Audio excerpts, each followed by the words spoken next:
In every life there are those who smile with understanding, but think with calculation. They listen not to know you but to map you. Their kindness is not warmth, it's strategy. They nod at the right moments, ask the right questions, mirror your words. But beneath the mirror is a net. This is the manipulator, the architect of false trust. He gathers your stories not for companionship but for control. Your honesty becomes his ammunition. Your secrets become his leverage. Stoicism warns us not all who understand you deserve access to you. Marcus Aurelius wrote, "Be tolerant with others and strict with yourself." And tolerance, the Stoic knew, is not blindness. It is discipline with open eyes. The manipulator's greatest weapon is not aggression, it's empathy without sincerity. He will make you feel seen, but only to learn how to pull your strings. He does not speak truth, he speaks in what you want to hear. To him, people are not companions. They are levers to move his ambitions. The Stoic response is neither revenge nor exposure. It is withdrawal with wisdom. You do not confront the snake to prove your courage. You step aside to prove your awareness. The first step is clarity. You see him for what he is, and not an enemy, not a monster, just a mind enslaved by need. The second is boundaries. You learn to speak less and observe more. You share selectively, guard your energy, and give access only to those whose intentions have survived your silence. Epictetus said, "No man is free who is not master of himself." And mastery begins here, when you stop handing the keys of your peace to those who only come to rearrange it. Now, another form of poison wears a different mask, not deceit but constant disapproval. The second enemy of serenity is the critic. This one doesn't seek to control you. He seeks to shrink you. He hides behind the words, "I'm just being honest." But honesty without empathy is cruelty wearing virtue's mask. He will point out your flaws before your progress, your mistakes before your intentions. And soon you will find yourself walking carefully, not because you fear failure, but because you fear his voice. The constant critic thrives on imbalance. If you rise, he feels smaller. If you shine, his shadow lengthens. So he reaches for you, not to pull you closer, but to pull you down. But Marcus Aurelius whispered across time, "Reject your sense of injury, and the injury itself disappears." The Stoic does not grant others the power to define his worth. He listens to criticism, but he separates what is useful from what is venom. You cannot grow without friction, but you can choose which friction refines you. Does this voice build my virtue or does it build my doubt? Does it challenge me with reason or wound me with envy? If it's the latter, step away, not in anger. In clarity, Seneca taught, "We suffer more often in imagination than in reality." Critic's voice is a test of your imagination, a test of whether you will let the noise of another drown the sound of your own conviction. True Stoic power is not in shutting the world out, but in choosing which voices you let in. You cannot control the words of the critic, but you can control whether they reach your heart, so you stay silent, you stay focused, and you let your work, your calm, your growth, your virtue, speak for you. Because in the end, no manipulator can move what is anchored in truth. No critic can wound what has learned to heal itself. You cannot stop deception. You cannot silence judgment. But you can stand firm in the storm and let both break against you like waves against a rock. Not every smile is friendship. Not every hand that reaches for you is meant to hold. Some come not to share warmth but to borrow it. They speak sweetly, they laugh loudly, and they vanish quietly when the light fades. These are the superficially friendly, the ones who love your celebration but fear your silence. They appear when the wine flows, when the music plays, but when the storm comes, their chairs are empty. Their loyalty is measured not by your worth, but by your weather. Fair skies, they gather. Rain, they disappear. Marcus Aurelius wrote, "It is the power of the mind to be unconquerable." The Stoic learns that power begins with expectation. Expecting permanence from the temporary is the seed of disappointment. And so the wise do not hate the shallow, they simply stop drinking from their empty cup. The Stoic does not curse the fair-weather friend. He thanks them for revealing the truth early, because what leaves you when you fall was never meant to stand with you when you rose. Their exit is not betrayal. It's education. Friendship is not built in moments of joy. It is tested in the trenches of silence. in the darkness where no applause is heard. Those who stay when nothing shines, those are the few worth keeping. Seneca once said, "One of the most beautiful qualities of true friendship is to understand and to be understood." But understanding is a rare currency. And that brings us to the next illusion, the inattentive listener. This person sits before you and nodding, smiling, but their eyes are elsewhere. Their mind has already left the room. They hear, but they do not listen. They respond, but they do not understand. They do not ask from care, but from habit. Their silence isn't depth, it's disinterest.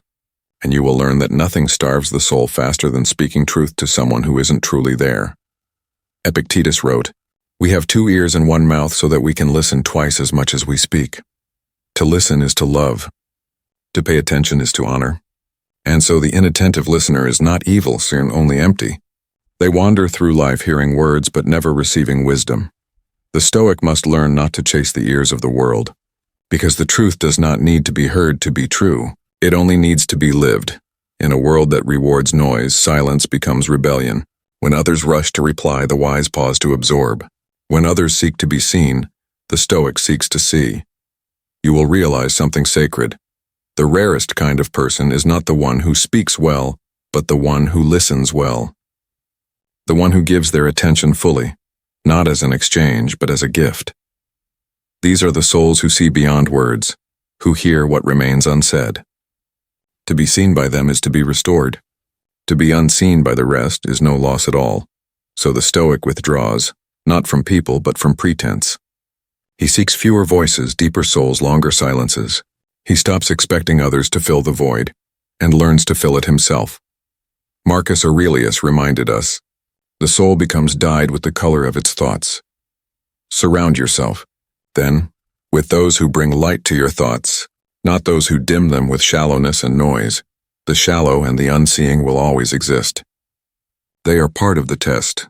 Their presence reminds you that the world is full of echoes, but few true voices. And so you learn to listen differently. Not to the volume of people's words, but to the weight of their silence, to the consistency of their presence, to the sincerity that endures when no one is watching.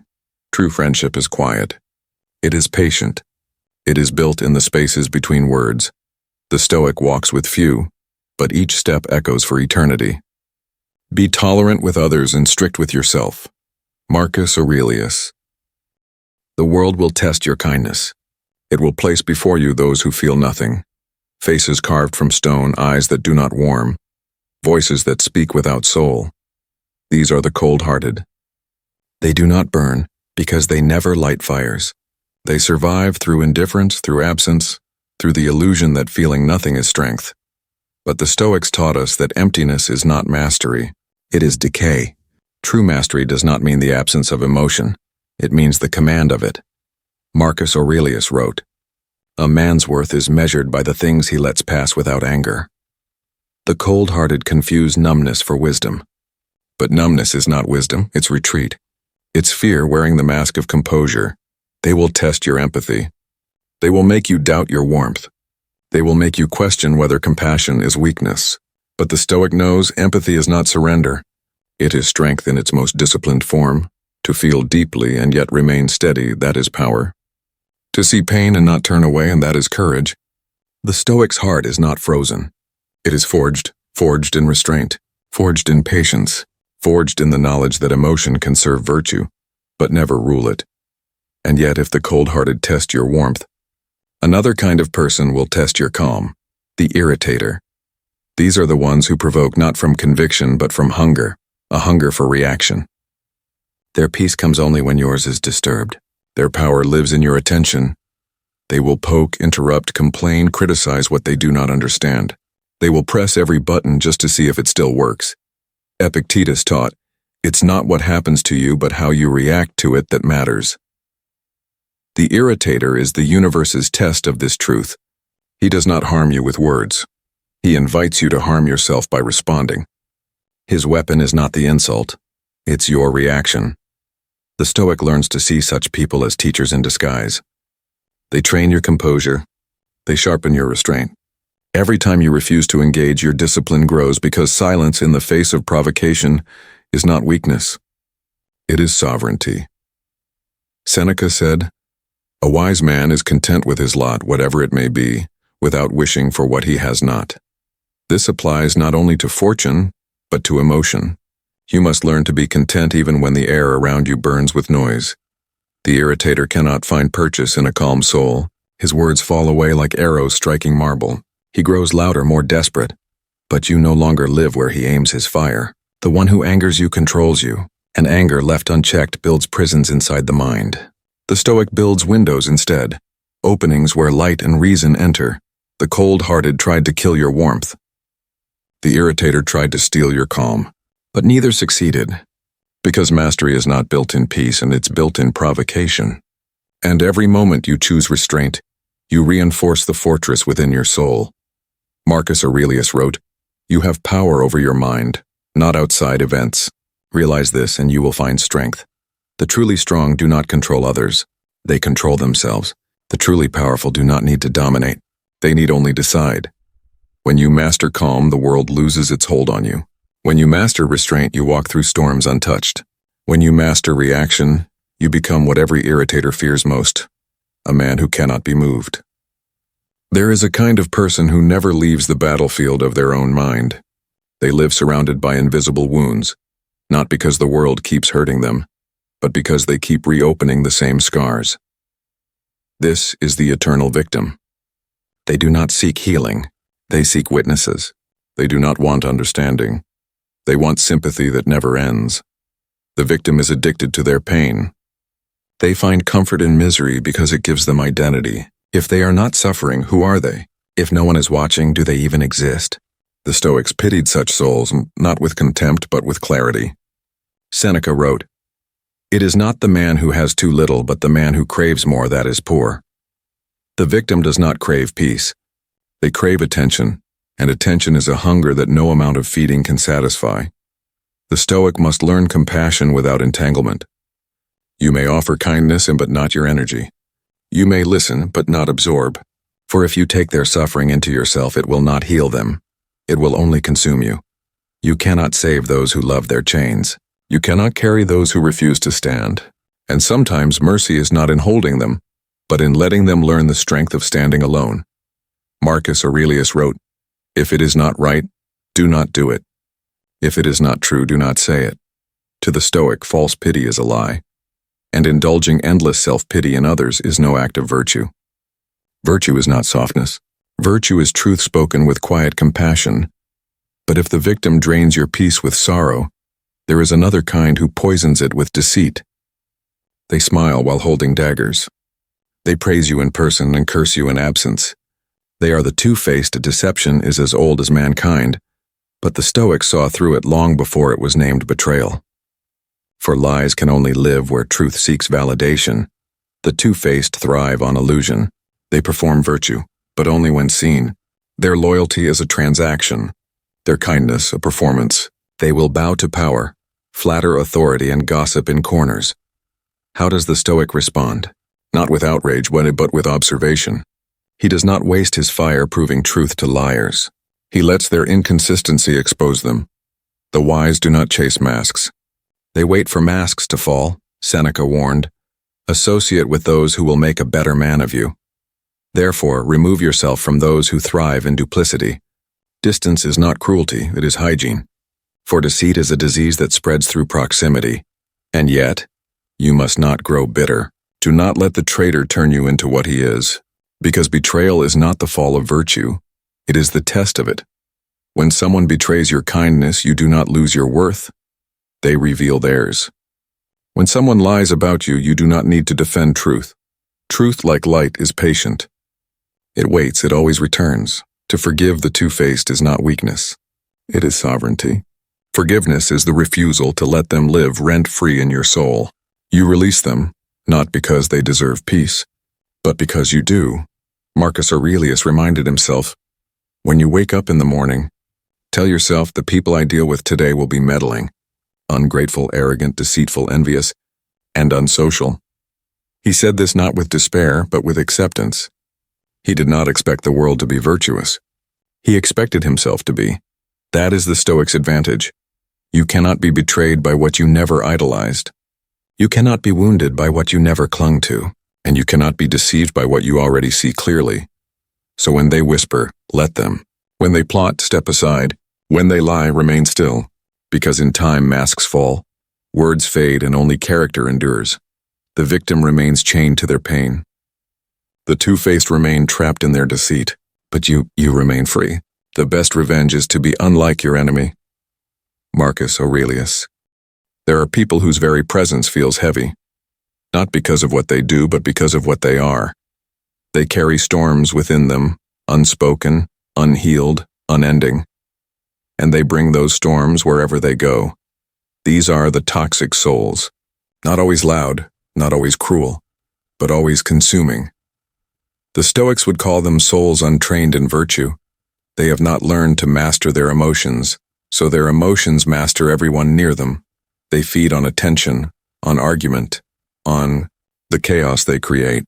For chaos is the only thing that reminds them they exist. Marcus Aurelius warned us, when you wake up, tell yourself, today I shall meet ungrateful, arrogant, deceitful, jealous, and unsocial men. He did not say this with hatred, but with readiness. To expect poison is not to live in fear. It is to walk with antidote in hand. You will meet people who twist your words to trap you, who create conflict where none exists, who mock your calm because it mirrors their chaos. Do not descend into their storm. Do not wrestle with shadows. The Stoic does not react, he observes. He steps back, breathes, and lets the storm exhaust itself. Epictetus taught, no man is free who is not master of himself. Freedom is not escaping others. It is refusing to be ruled by them. It is the power to remain calm even when surrounded by madness. Toxic people thrive on reaction. They will bait you, provoke you, test your peace. But silence, true, disciplined silence, disarms them more than any argument. Because silence cannot be twisted. Silence cannot be used against you. It is the shield of the wise. It is the crown of the calm. Seneca wrote, we suffer more often in imagination than in reality. The Stoic learns that much of another's poison only harms us if we drink it. Their chaos cannot enter your mind unless you open the gate. You protect your peace not by fighting the noise, but by refusing to become it. In time, you begin to see clearly. Not everyone deserves your reaction. Not everyone deserves your explanation. Not everyone deserves your access. And so you create distance, not as punishment, but as preservation. You stop explaining your silence. You stop defending your calm. You stop apologizing for peace. Because peace is not passive. It is earned. It is built brick by brick, decision by decision, in moments when the world tried to drag you down and you refused to fall. Serenity is not found in solitude alone. It is found in mastery. It is not the absence of chaos, but the refusal to be moved by it. Marcus Aurelius wrote, be like the rock against which the waves break, but it stands firm, and the raging of the sea falls still around it. That is serenity, to stand unshaken, to feel the impact but not the injury, to allow the world to roar and remain untouched within. You no longer chase peace. You become peace. You no longer seek quiet places. You carry quiet within you. And when the toxic come again, as they will, you will not hate them. You will pity them. Souls still at war with themselves. You will see that their noise is only a plea for clarity, and your calm will be your answer. This is the final lesson of Stoicism, to remain human in an inhuman world, to hold compassion without surrendering strength, to love without losing yourself, to walk through fire and leave your peace untouched. You will not always be understood. You will not always be praised, but you will always be free, because your mind will no longer belong to anyone but you. You have power over your mind, not outside events. Realize this and you will find strength. Marcus Aurelius.